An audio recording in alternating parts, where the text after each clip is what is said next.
Fala aí, mochada! Beleza, beleza ou não? Certinho, certinho? Vamos nessa. Meus amigos, minhas amigas, ilustres cordados, ilustres vertebrados, ilustres invertebrados. A todos aqueles que estão vendo este querido material filmográfico, muito bem-vindos ao canal do Patrimio. Pulcrum, seu belo em latim. Bom, é isso aí, meus amigos, é isso aí, minhas amigas. Hoje, diretamente de um estúdio no centro de Bagdá. Hoje eu tô de novo aqui no estúdio no centro de Bagdá. Eu estarei aqui fazendo um vídeo de continuação daquilo que a gente veio falando pra vocês. A gente veio falando, a culpa não é minha. Que a gente veio falando e as coisas têm que ter continuidade. A continuidade das coisas é necessária para que as coisas continuem. Do projeto de ser. Hoje a gente vai estar então continuando o famigerado projeto de ser. Bom, para vocês que não se lembram, o que nós estávamos vendo nos vídeos do projeto de ser? A gente estava vendo como construir uma existência chamada de existência autêntica. Isto é, construir e lapidar uma forma de ser que seja compatível com aquilo que é o seu modelo existencial. Em outras palavras, é praticamente construir uma forma de vida na qual você mesmo seja um líder, um arquiteto da sua própria existência e não delegue ela para outras pessoas. O projeto de ser, portanto, é um projeto de emancipação psicológica, metafísica, filosófica e antropológica. Você consegue se libertar das amarras da heteronomia, ou seja, da disposição de leis alheias, e você consegue construir para você mesmo um ambiente de parrésia, um ambiente no qual você é autóctone, autônomo e liberto, portanto. Lembrando disso, essa é a grande missão do projeto de ser. E retomando essa grande missão do projeto de ser, que foi encerrada nesse canal sem motivo, praticamente por uma questão de tempo, mas eu vou terminar com 12 vídeos, tal como são os 12 apóstolos. Então, são os 12 apóstolos da existência, serão esses vídeos. E no vídeo de hoje, meus amigos, minhas amigas, a gente vai estar falando sobre uma coisa que é fundamental dentro do projeto de ser, que é a emulação. O que é a emulação, meus amigos? O que é a emulação, minhas amigas? Emulação, se você pegar um dicionário, é praticamente um sinônimo de simulação.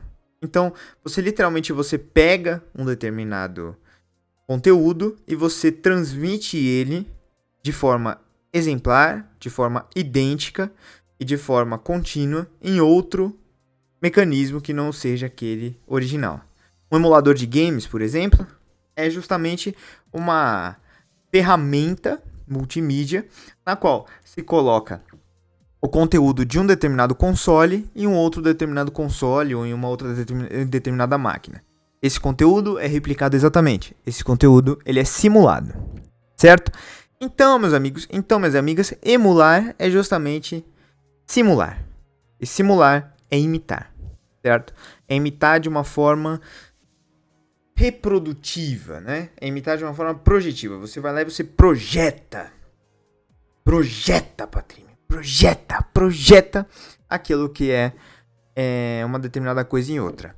E no que tange ao ser, e a questão do projeto de ser, a emulação se torna um importante obstáculo para todos aqueles que querem penetrar de forma veemente e concreta no próprio ser.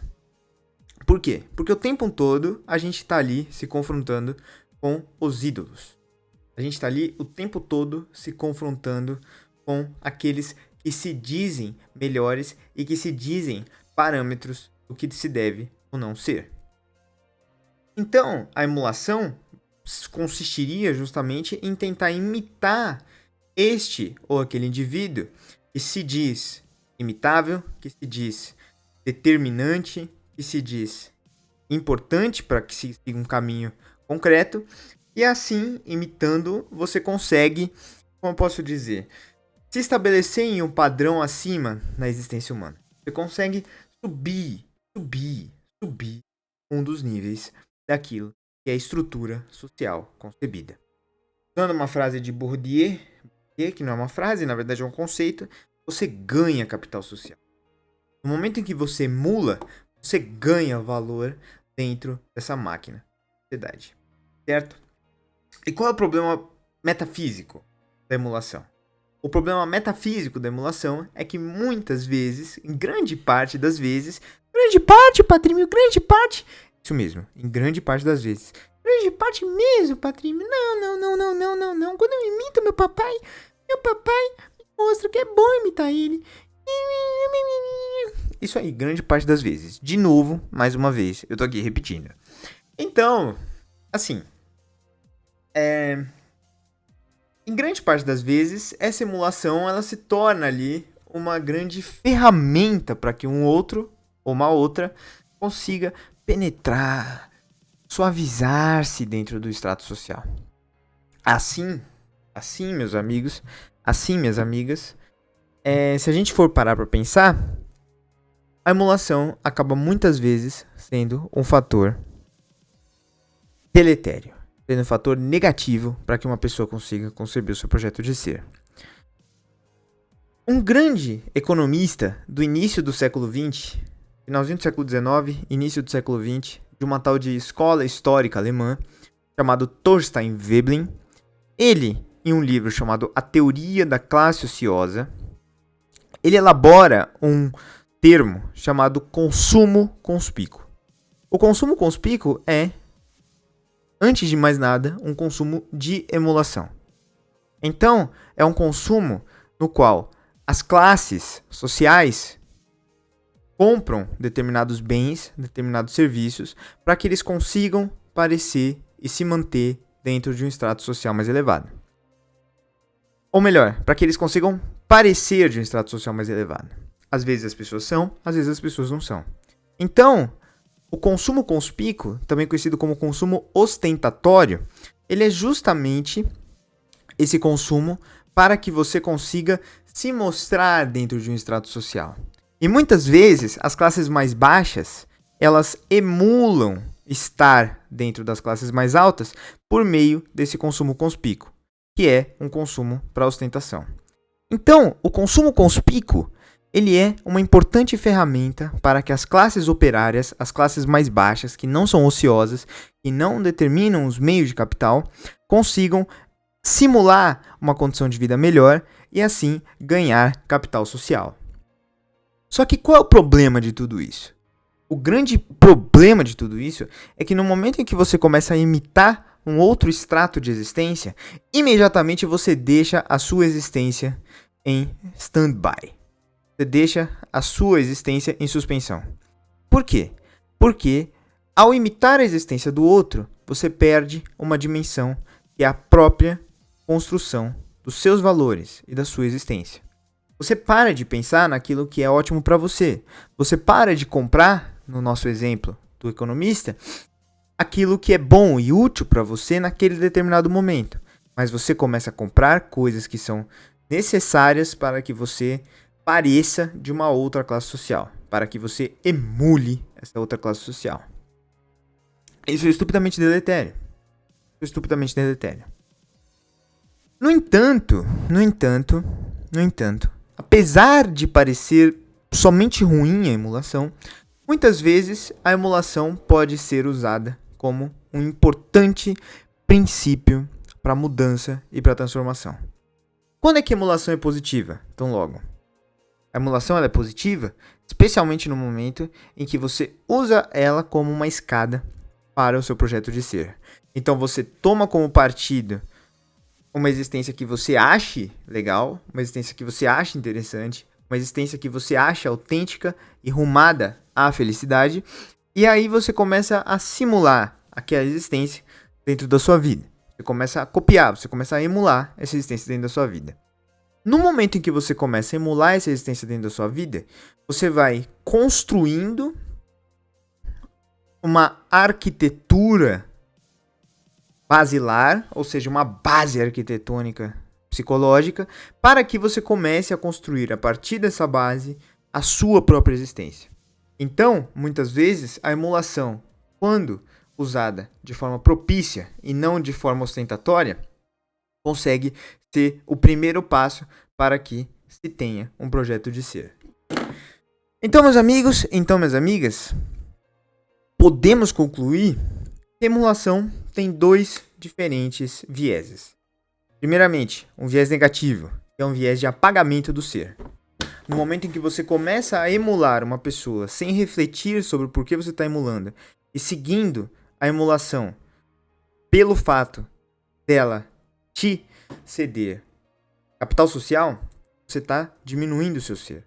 Você está ignorando aquilo que é o seu projeto de ser e fugindo do grande caminho da pulcritude. No momento em que você começa a fugir do grande caminho da pulcritude, acabou você. No momento em que você começa a fugir do grande caminho da individualidade, acabou você. Não há mais você sem você. E há também um outro lado da emulação, que é o lado positivo. É o lado da influência. A emulação pode servir como um primeiro princípio, como um passo inicial para que você comece a construir a sua própria existência. Então você começa simulando, você começa imitando alguém que tem um conjunto de valores que represente o íntimo do seu caráter, e assim você vai conseguindo construir a base necessária para que você chegue no grande e concreto objetivo da vida. O projeto de ser. O grandíssimo projeto de ser. Mas, Patrímio, eu não entendi muito bem. O que diferencia, então, essas duas emulações? A intenção. A intenção é o que diferencia essas duas emulações. Enquanto que a primeira emulação, ela não tem intenção, senão ser aceito pelo outro, a segunda emulação tem como intenção você construir um novo outro. Você quer emular durante uma forma transitória, durante um curto período de tempo, o outro, para que você consiga construir a si mesmo. Já na primeira forma de emulação, que é a emulação ostentatória, você não tem um fim para aquilo. Você só emula por emular para que você seja aceito. E isso é um processo rotativo, perdulário, perene, constante, consistente. Já a segunda forma de emulação, que é a emulação identitária, que eu chamo, ela é necessária. Na verdade, ela não é necessária, mas necessariamente ela deve ser transitória. Então você tem que emular para depois parar de emular. Enquanto uma é o processo e o fim do processo, a outra é uma importante ferramenta para que consiga-se atingir o grande ser. Que é você. Tá bom? Muito obrigado, meus amigos. Patrímio, desliga. Tchau!